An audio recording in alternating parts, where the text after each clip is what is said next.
नमस्कार फ्रेंड्स, स्वागत है आपका हमारे YouTube चैनल जीकेएस क्लासेस में। फ्रेंड्स, आज की क्लास में हम बात करने वाले हैं संविधान के प्रैक्टिस सेट में। फ्रेंड्स, एसएससी जीडी और यूपीपी के तहत इसमें आपसे क्वेश्चन भारी मात्रा में पूछे जाएंगे।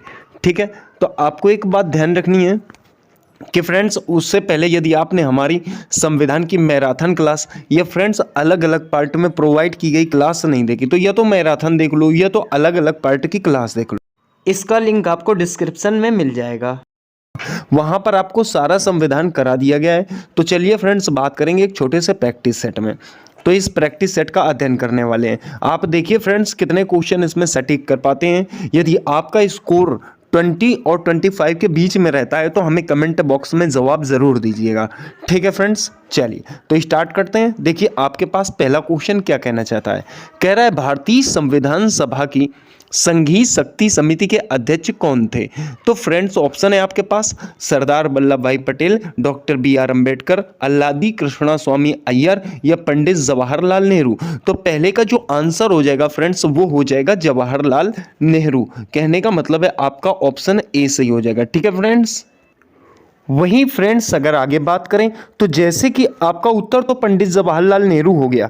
बात करें अगर सरदार वल्लभ भाई पटेल की, तो जो सरदार वल्लभ भाई पटेल थे ये फ्रेंड्स प्रांतीय संविधान समिति के अध्यक्ष थे। मौलिक अधिकार एवं अल्पसंख्यक संबंधी परामर्श समिति के अध्यक्ष भी आपके सरदार वल्लभ भाई पटेल थे। वहीं डॉक्टर BR अम्बेडकर की बात करें अगर, तो जो डॉक्टर BR अम्बेडकर थे फ्रेंड्स, इनका संबंध प्रारूप समिति से था। किससे था? प्रारूप समिति से था। ये बात आपको ध्यान रखनी है। ठीक है फ्रेंड्स, चलिए आगे बात करेंगे। फ्रेंड्स, अगला क्वेश्चन आपके सामने क्वेश्चन नंबर 2 क्या कह रहा है, कहना चाह रहा है। क्वेश्चन नंबर 2 क्या कहना चाह रहा है, संविधान सभा में उद्देश्य प्रस्ताव किसने प्रस्तुत किया। फ्रेंड्स, ऑप्शन है सच्चिदानंद सिन्हा, जवाहरलाल नेहरू, डॉक्टर BR अम्बेडकर, आचार्य JB कृपलानी। 2 का जो आंसर हो जाएगा फ्रेंड्स, वो हो जाएगा जवाहरलाल नेहरू, अर्थात आपका ऑप्शन बी सही हो जाएगा। ठीक है फ्रेंड्स, चलिए आगे बात करेंगे। देखिए फ्रेंड्स, बात करते हैं क्वेश्चन नंबर 3 की। भारत के लिए संविधान सभा की रचना हेतु संविधान सभा का विचार निम्न में से सबसे पहले किसने प्रस्तुत किया। तो आपके पास ऑप्शन है स्वराज पार्टी 1924, कांग्रेस पार्टी 1936, मुस्लिम लीग 1942 और सर्वदल सम्मेलन ने 1946। जो क्वेश्चन नंबर 3 है इसका आंसर हो जाएगा स्वराज पार्टी 1924, अर्थात ऑप्शन ए सही हो जाएगा। ठीक है फ्रेंड्स, देखिए बात करते हैं क्वेश्चन नंबर 4 की तरफ। कह रहा है लोकसभा का उम्मीदवार होने के लिए न्यूनतम उम्र क्या होनी चाहिए। ठीक है, ऑप्शन है 25 वर्ष, 30 वर्ष, 35 वर्ष, 18 वर्ष। क्वेश्चन नंबर 4 का जो आंसर हो जाएगा वो हो जाएगा 25 वर्ष, अर्थात ऑप्शन ए सही हो जाएगा। ठीक है फ्रेंड्स, कौन सा सही हो जाएगा? ऑप्शन ए सही हो जाएगा। अगर फ्रेंड्स आपसे ना लोकसभा ना पूछ के राज्यसभा पूछता है, क्या पूछता है? राज्यसभा पूछता है। तो राज्यसभा ध्यान रखना फ्रेंड्स, इसके लिए 30 वर्ष होनी चाहिए। कितनी होनी चाहिए?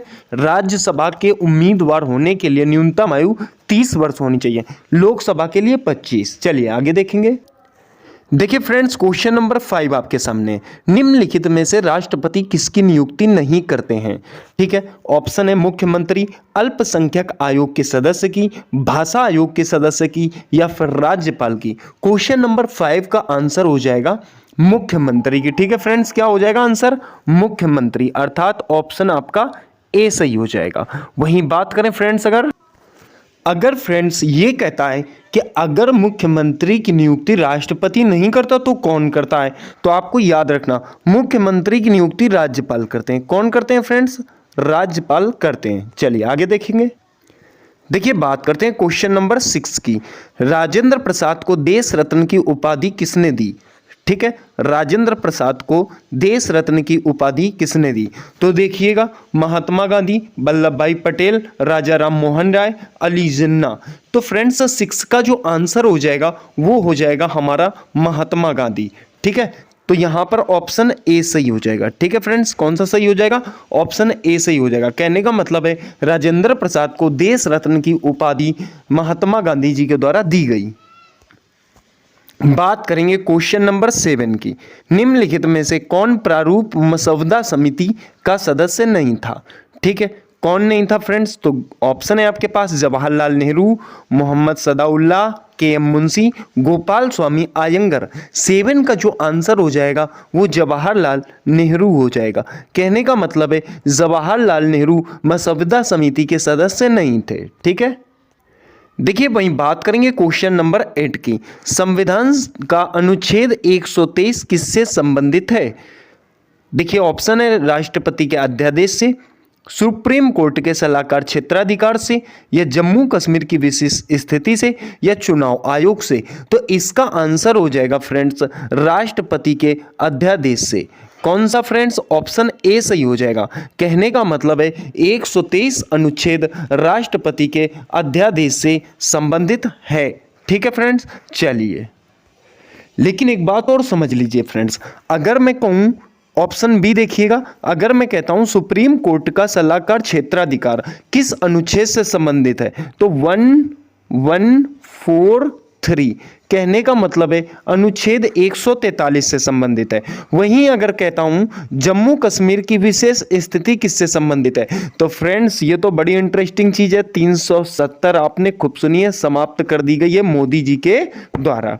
ठीक है, वहीं बात करें ऑप्शन डी, चुनाव आयोग किस अनुच्छेद से संबंधित है, तो फ्रेंड्स ये 324 से संबंधित है।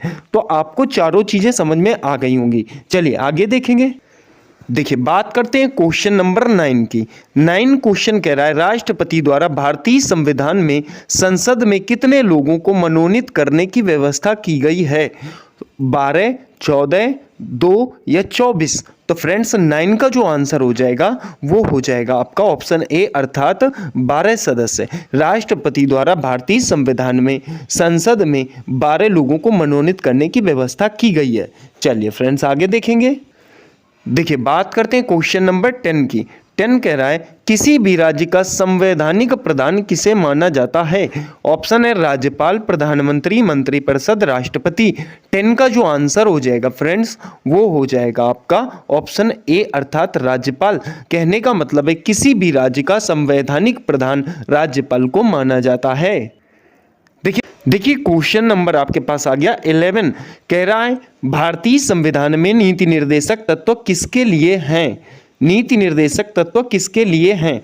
उच्च न्यायालय के लिए, भारतीय नागरिकों के लिए, सरकार के लिए या राष्ट्रपति के लिए? 11 का जो आंसर हो जाएगा वो हो जाएगा सरकार के लिए। ऑप्शन सी सही हो जाएगा। बात करेंगे फ्रेंड्स क्वेश्चन नंबर 12 की।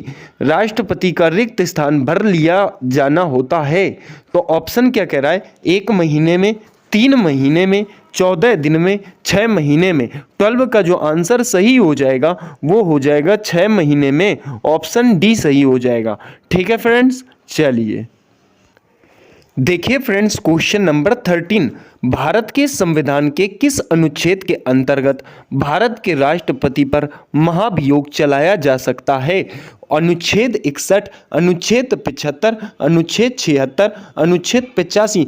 13 का जो आंसर हो जाएगा वो हो जाएगा ऑप्शन ए। कहने का मतलब है अनुच्छेद 61 आपका सही हो जाएगा। देखिए बात करें क्वेश्चन नंबर 14 की। भारत का संविधान भारत के सुप्रीम कोर्ट को केंद्र और राज्यों के बीच विवादों का निर्णय किस क्षेत्र के तहत लेने का अधिकार देता है? क्या फ्रेंड्स? तो यहां पर गौर करना, इतना कहा गया जो भारतीय संविधान होता है सुप्रीम कोर्ट को केंद्र और राज्यों के बीच विवादों का निर्णय किस क्षेत्र के तहत लेने का अधिकार देता है? अपीली न्यायाधिकार द्वारा, वास्तविक न्यायाधिकार द्वारा, सलाहकार न्यायाधिकार द्वारा या रिट न्यायाधिकार द्वारा? क्वेश्चन नंबर 14 का जो आंसर हो जाएगा वो हो जाएगा फ्रेंड्स वास्तविक न्यायाधिकार द्वारा। कहने का मतलब है ऑप्शन हमारा बी सही हो जाएगा। देखिए फ्रेंड्स बात करते हैं क्वेश्चन नंबर 15 की। निम्नलिखित में से संविधान का कौन सा भाग संशोधित नहीं किया जा सकता? ठीक है, ऐसा कौन सा भाग है फ्रेंड्स जिसको कभी संशोधित नहीं किया जा सकता? ऑप्शन है प्रस्तावना, राज्य के नीति निर्देशक तत्व, मौलिक अधिकार या फिर न्यायिक समीक्षा। क्वेश्चन नंबर 15 का जो आंसर हो जाएगा वो हो जाएगा न्यायिक समीक्षा। ऑप्शन आपका डी सही हो जाएगा। देखिए बात करते हैं क्वेश्चन नंबर 16 की। भारतीय संविधान के किस अनुच्छेद में राष्ट्रपति द्वारा आपातकाल का प्रावधान है? अनुच्छेद 342, अनुच्छेद 356, अनुच्छेद 370 या इनमें से कोई नहीं। क्वेश्चन नंबर जो आपका 16 है इसका आंसर हो जाएगा अनुच्छेद 356, अर्थात ऑप्शन बी सही हो जाएगा। ठीक है, चलिए आगे देखेंगे। देखिए कहना चाहता है क्वेश्चन नंबर 17, केंद्र और राज्य के बीच विधायी शक्तियों का बंटवारा संविधान के किस अनुसूची में है? 6वीं, 7वीं, 8वीं, 9वीं। तो 17 का जो आंसर हो जाएगा वो हो जाएगा 7वीं। ठीक है फ्रेंड्स, अब फ्रेंड्स समझ लेते हैं। जैसे 6वीं अनुसूची है, 6वीं अनुसूची है तो फ्रेंड्स एक बात ध्यान रखना, इसमें असम, मेघालय, आपका त्रिपुरा और फिर फ्रेंड्स है आपका मिजोरम। कौन सा हो जाएगा? मिजोरम। ठीक है, वैसे एक ट्रिक होती है फ्रेंड्स, हमने आत्मा नाम की एक ट्रिक बना रखी है, तो उसके अंतर्गत जो आपके जनजातीय क्षेत्र हैं उनके प्रशासन का वर्णन किया गया है। किनका? जनजातीय क्षेत्रों के प्रशासन का वर्णन किया गया है। असम, मेघालय, त्रिपुरा, मिजोरम। 8वीं की अगर बात करें फ्रेंड्स, जो 8वीं अनुसूची है, 8वीं अनुसूची में 22 भाषाओं का वर्णन किया गया है। कितनी भाषाओं का? 22 भाषाओं का। वहीं बात करें अगर 9वीं अनुसूची की, तो जो 9वीं अनुसूची है इसमें कुछ अधिनियमों व विनियमों, किनका फ्रेंड्स? मैंने आपको बताया कुछ तो अधिनियमों और कुछ विनियमों का वर्णन किया गया है। ठीक है फ्रेंड्स, अब ये अगर बात करें जैसे अधिनियम और विनियम मैंने आपको बताए हैं, इसका मतलब क्या होता है, तो आपको एक बात ध्यान रखनी है। इसके अंतर्गत जो आपके अधिनियम होते हैं उनको सत्यापन के प्रावधान दिए गए हैं। ठीक है फ्रेंड्स, क्या करने के? सत्यापन करने के। चलिए आगे देखेंगे। देखिए बात करते हैं क्वेश्चन नंबर 18 की। 10 अप्रैल 1967 को 21वें संविधान संशोधन द्वारा कौन सी भाषा को 8वीं अनुसूची में शामिल किया गया? ठीक है फ्रेंड्स, कौन सी भाषा को 8वीं अनुसूची में शामिल किया गया? कब? तो 10 अप्रैल 1967 को। अब देखिए यहां पर आपके पास है असमी, सिंधी, गुजराती, कोंकणी। तो 18 का आंसर जो हो जाएगा वो हो जाएगा फ्रेंड्स ऑप्शन बी। कहने का मतलब है सिंधी को शामिल किया गया। वहीं एक बात और याद रखनी है फ्रेंड्स, बात करें अगर 71वें, कौन से फ्रेंड्स?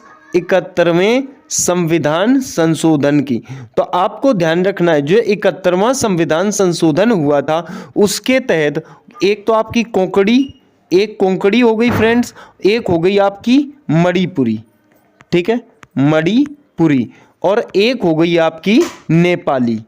ठीक है, तो ये नेपाली ये कब शामिल की गई थी? तो 1992 में ये शामिल की गई थी। ठीक है फ्रेंड्स, चलिए कौन से 71वें संविधान संशोधन 1992 के द्वारा 1992 में कोंकणी, मणिपुरी, नेपाली संविधान में शामिल की गई। देखिए फ्रेंड्स बात करेंगे क्वेश्चन नंबर 19 की। भारतीय संविधान के किस अनुच्छेद में संविधान संशोधन का प्रस्ताव है? अनुच्छेद 253, अनुच्छेद 355, अनुच्छेद 368, अनुच्छेद 369। 19 का आंसर हो जाएगा फ्रेंड्स अनुच्छेद 368। ठीक है फ्रेंड्स, देखिए फ्रेंड्स बात करेंगे क्वेश्चन नंबर 20। एथिंग, ये जो फ्रेंड्स लिखा है एथिंग किस देश की संसद का नाम है? ठीक है, एथिंग किस देश की संसद का नाम है? आयरलैंड, आइसलैंड, पुर्तगाल, स्पेन। तो जो 20 है इसका जो आंसर हो जाएगा वो हो जाएगा ऑप्शन बी। कहने का मतलब है आइसलैंड। फ्रेंड्स एक बात और याद रखनी है यहाँ पे आपको, जो एथिंग है ना ये विश्व की सबसे, अगर आपसे पूछता है विश्व की सबसे पुरानी संसद। ठीक है, कौन सी फ्रेंड्स? पुरानी संसद। तो आपको ध्यान रखना है जो पुरानी संसद है ना फ्रेंड्स वो आपकी एथिंग है। इसका जो गठन किया गया था 1980 AD में किया गया था। ठीक है, ये बात आपको याद रखनी है। चलिए आगे बात करेंगे, विश्व की सबसे पुरानी संसद कौन सी है? तो एथिंग है। ठीक है, देखिए बात करते हैं फ्रेंड्स क्वेश्चन नंबर 21 की। न्यायिक समीक्षा भारत के संविधान में किस देश के संविधान से ली गई है?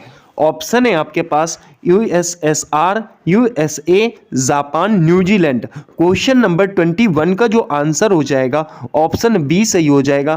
कहने का मतलब है यूएसए से ली गई है। ठीक है फ्रेंड्स, चलिए देखिए फ्रेंड्स बात करते हैं क्वेश्चन नंबर 22 की। ईवीएम अर्थात इलेक्ट्रॉनिक वोटिंग मशीन भारत में पहली बार कब प्रयोग अर्थात प्रयोगात्मक आधार पर की गई थी? तो ऑप्शन है 1989 से 90, 92 से 93, 98 से 99 या 2002 से 2003। इसका जो आंसर हो जाएगा फ्रेंड्स वो ऑप्शन डी सही हो जाएगा। कहने का मतलब है 2000 से 2000 मतलब 2002 से 2003 के मध्य। ठीक है, देखिए बात करते हैं फ्रेंड्स क्वेश्चन नंबर 23 की। लोकसभा का स्पीकर अपना इस्तीफा किसे देता है? राष्ट्रपति को, प्रधानमंत्री को, उपराष्ट्रपति को, डिप्टी स्पीकर को। 23 का जो आंसर हो जाएगा वो ऑप्शन आपका डी सही हो जाएगा। डिप्टी स्पीकर को जो लोकसभा का स्पीकर होता है वो इस्तीफा देता है। बात करेंगे फ्रेंड्स 24 क्वेश्चन की। भारत में कृषि राजस्व पर कौन कर लगा सकता है? क्या कहना चाहता है? भारत में कृषि राजस्व पर कर कौन लगा सकता है? केंद्र सरकार, राज्य सरकार या दोनों सरकारें या इनमें से कोई नहीं। ठीक है फ्रेंड्स, 24 का जो आंसर हो जाएगा वो हो जाएगा राज्य सरकार, अर्थात ऑप्शन आपका बी सही हो जाएगा। कहने का मतलब है भारत में कृषि राजस्व पर कर राज्य सरकार लगा सकती है। किसके द्वारा? तो फ्रेंड्स आपको ये भी ध्यान रखना है, हम बात करें अगर अधिनियम, आयकर अधिनियम, कौन से अधिनियम फ्रेंड्स? आयकर अधिनियम 1961 के द्वारा। ठीक है, वहीं अगर धारा की बात करें तो धारा 10A में इसका वर्णन किया गया है। ठीक है फ्रेंड्स, चलिए देखिए फ्रेंड्स बात करेंगे क्वेश्चन नंबर 25 की। किसकी बात करेंगे फ्रेंड्स? क्वेश्चन नंबर 25 की। भारत धर्मनिरपेक्ष राज्य है, यह मुख्य रूप से किसमें दर्ज है? ऑप्शन है प्रस्तावना में, मौलिक अधिकार में, डीपीएसपी में या अनुसूची में। तो फ्रेंड्स 25 का जो आंसर हो जाएगा वो हो जाएगा आपका प्रस्तावना, ऑप्शन ए सही हो जाएगा। कहने का मतलब है भारत धर्मनिरपेक्ष राज्य है और ये प्रस्तावना में वर्णित किया है। फ्रेंड्स 2014 में पुलिस में पूछा जा चुका क्वेश्चन है। ठीक है, चलिए तो फ्रेंड्स यहाँ पर आपने देखे हमने क्वेश्चन किए टॉप 25। ठीक है फ्रेंड्स, आपने कितने क्वेश्चन किए हैं जो 20 और 25 के बीच में है फ्रेंड्स, वो जरूर हमें कमेंट बॉक्स में जवाब दें। और फ्रेंड्स मिलेंगे अगली वीडियो में। यदि वीडियो अच्छा लगा हो तो चैनल को लाइक, शेयर, सब्सक्राइब करना बिल्कुल मत भूलना।